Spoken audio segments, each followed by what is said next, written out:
বাংলাদেশের পার্শ্ববর্তী দেশ মিয়ানমারে শুক্রবার আঘাত হেনেছে ভয়াবহ ভূমিকম্প।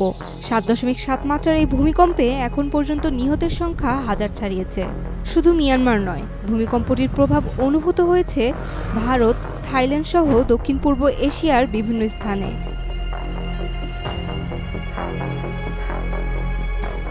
যুক্তরাষ্ট্রের ভূতত্ত্ব জরিপ ও গবেষণা সংস্থা ইউনাইটেড স্টেটস জিওলজিক্যাল সার্ভে জানিয়েছে, ভূমিকম্পে মিয়ানমারের মৃত্যুর সংখ্যা 10,000 ছাড়িয়ে যেতে পারে।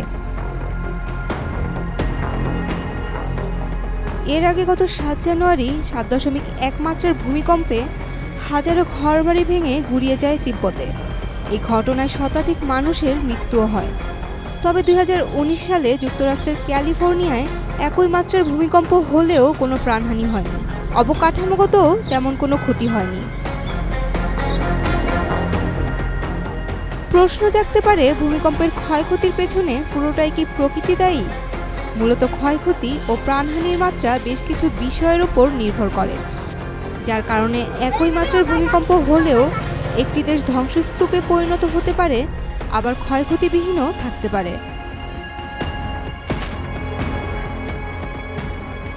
বিশেষজ্ঞরা বেশ কয়েকটি মানদণ্ড বের করেছেন, যেগুলোর কারণে ভূমিকম্পে ক্ষতি কম বা বেশি হয়।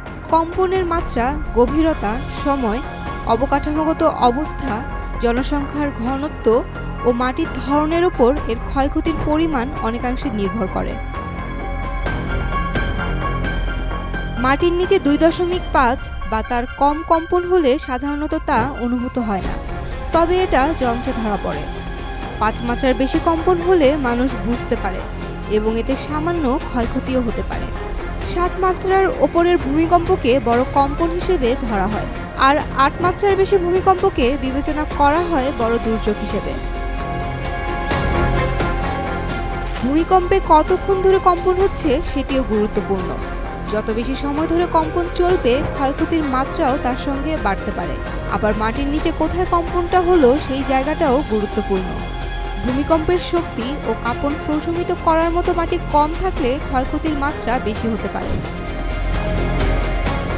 তবে ভূতাত্ত্বিকরা মনে করেন, ভূমিকম্প নয়, মানুষের প্রাণহানির জন্য দায়ী ভবনগুলো। কারণ বেশিরভাগ ক্ষেত্রে ভবন ধসেই মানুষের মৃত্যু হয়। তবে রাতের তুলনায় দিনের বেলায় ভূমিকম্পে ক্ষতি কম হয় বলেও মনে করা হয়। এক্ষেত্রে ভূমিকম্প সহনশীল ঘরবাড়ি তৈরি করলে ক্ষতি এড়ানো সম্ভব।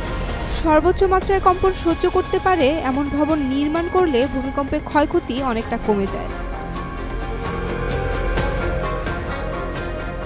ভূমিকম্পের কেন্দ্রস্থলে জনবসতি কম থাকলেও প্রাণহানির মাত্রা অনেকটা কমে যায়, যার কারণে দেশের জনসংখ্যার ঘনত্বের ওপর ভূমিকম্পের ক্ষয়ক্ষতির মাত্রা নির্ভর করে। অনেক ক্ষেত্রে ভূমিকম্পের কেন্দ্রস্থলের ওপরের মাটির প্রকৃতি কী বা মাটি কতটা শক্ত তার ওপরও ক্ষয়ক্ষতির মাত্রা নির্ভর করে। ইউনাইটেড স্টেটস জিওলজিক্যাল সার্ভের মতে, ভূপৃষ্ঠে বা এর কাছাকাছি স্তরে কাদামাটি থাকলে শক্তিশালী কম্পন সহ্য করতে পারে না সেটি।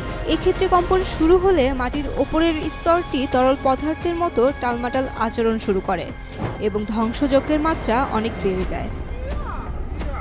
Saima Akter, Daily Sun.